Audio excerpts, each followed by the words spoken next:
Hello, everybody, and welcome to today's lesson on Julius Caesar. We have started this lesson just the other day, so I wanted to spend a little bit of time today wrapping this up for us so that we can finish out our study on Julius Caesar.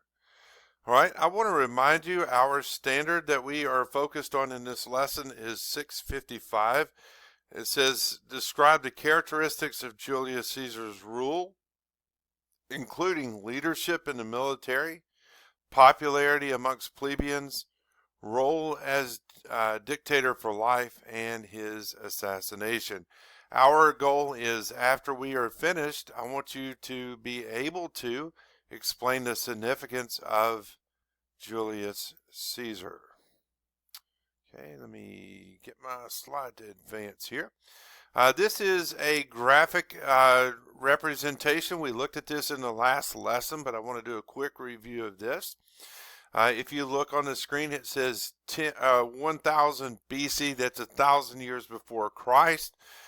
We see a group of people move into what is now known as Italy. This group is called the Latins.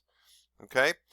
And then we see in 753 that this group of people, known as the Latins, now began to establish a city called Rome.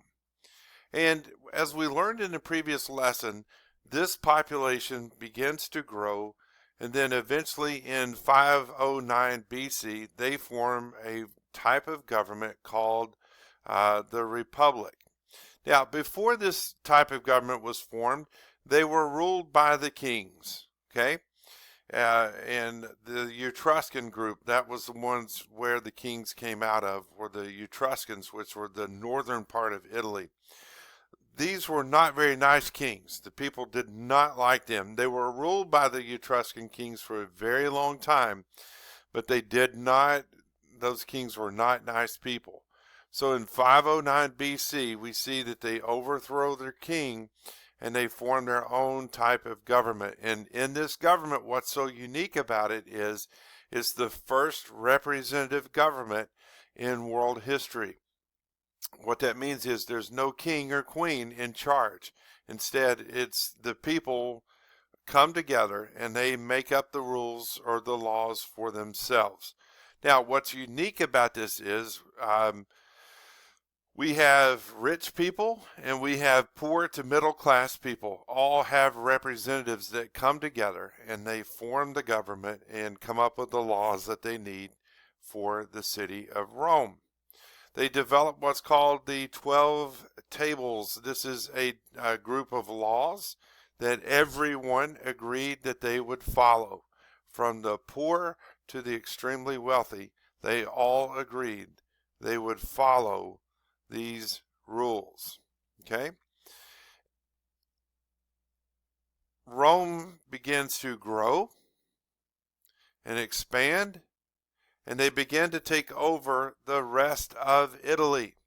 There's a city called Carthage that's not too happy about this, and they are led by a general named Hannibal, and they go to war with Rome.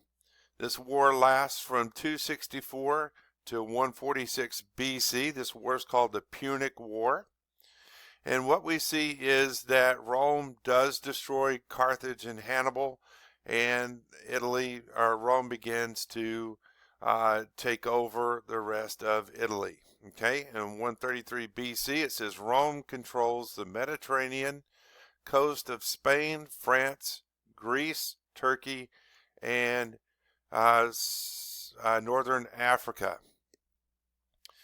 So things are really began to explode in Italy, especially in the city of Rome. Now, let's see, let me get this to move. There we go. Things are great in Rome until the Punic Wars take place.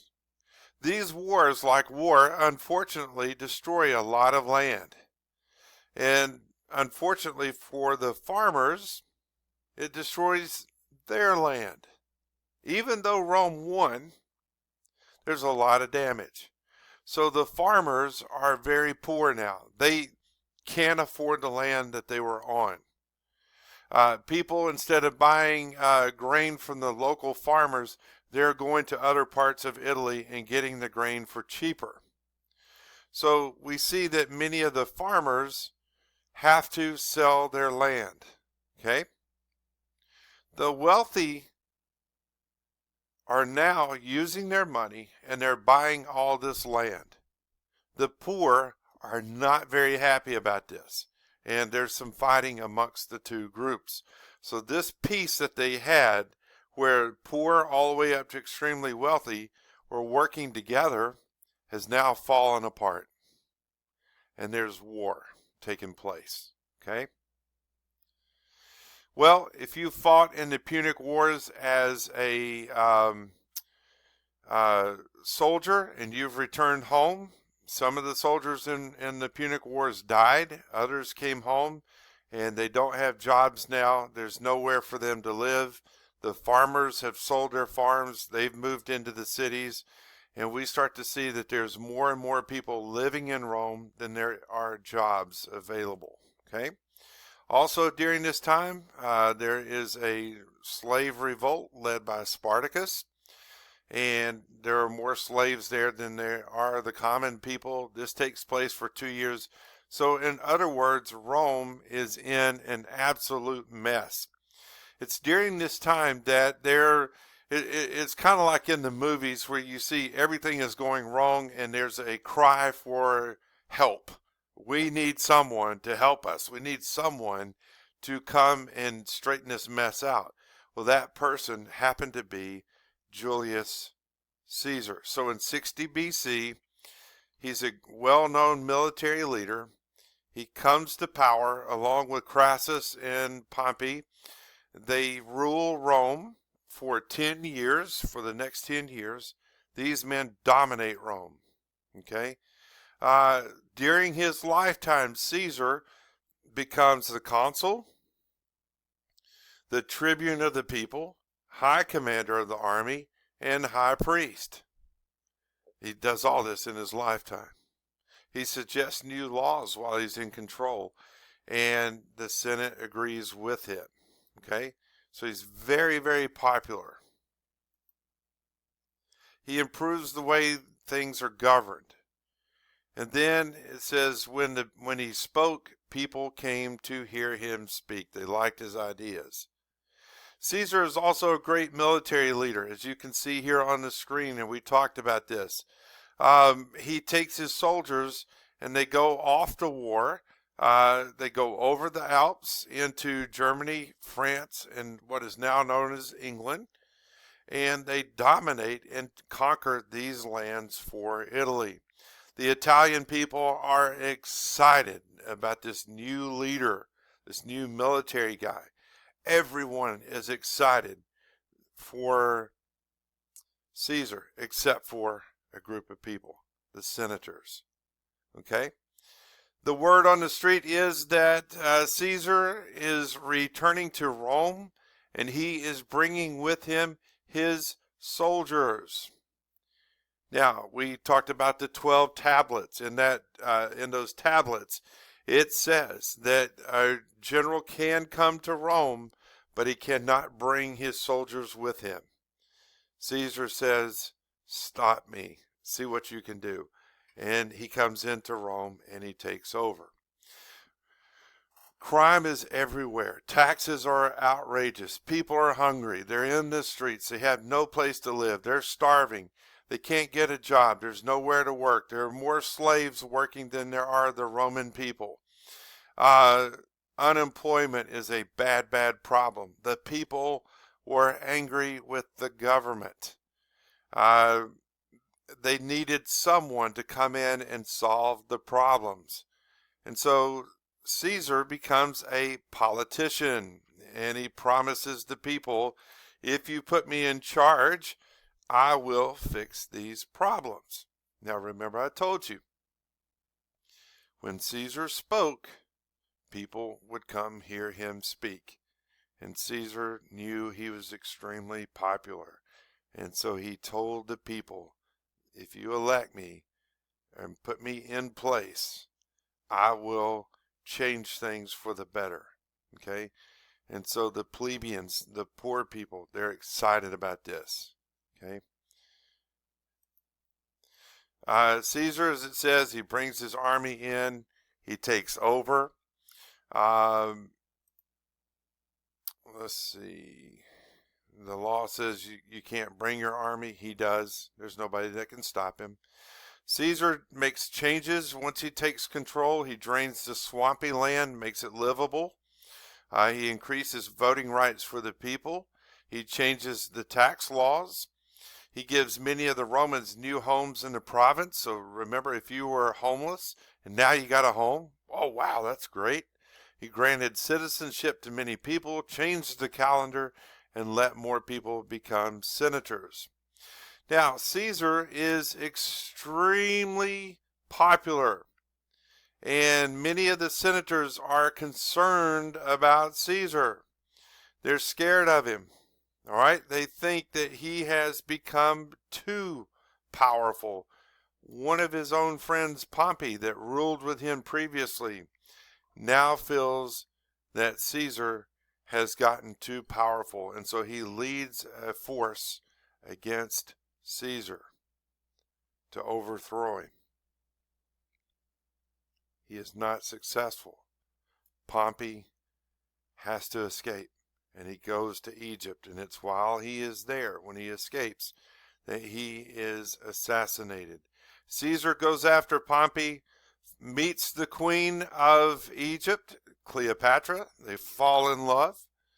Caesar is now the master of Rome and consul, and now he rules himself as dictator.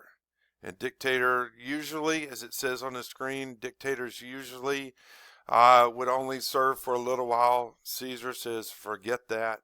I want to rule for the rest of my life. Now, one of the interesting things is that we learn a lot about Caesar from the play by Julius or by William Shakespeare about Caesar. And in that play, there is like a fortune teller that tells Caesar, beware the Ides of March. Caesar kind of ignores that, like, get away from me. You don't know what you're talking about. Caesar doesn't know that the Senate does not like the fact that he has become so powerful. And so on March the 15th, 44 BC, they have a meeting. Caesar is invited. Caesar is speaking. And as he is there, the senators creep up behind him with knives, and they begin stabbing him in the back. Caesar is assassinated. Now, the people are furious. They're not happy about this. You killed their leader. It starts another round of civil wars to do away with the republic. During the Civil War, Caesar's great nephew Octavius rises to popularity and power. The people choose Octavian as Augustus, the first emperor. Now, your task today, after watching this video, I want you to make sure that you go into your D2L. I want you to check it and Skyward. Make sure your assignments are up to date. Tomorrow is asynchronous day. Please remember there will be an assignment in D2L that you will have to do tomorrow. If you have something, an assignment I need to check for you, please send it to me in an email with your name, your homeroom teacher's name, and the name of the assignment. Folks, I appreciate your time today. I hope you have a good rest of the day, and I look forward to seeing you later. Have a great weekend.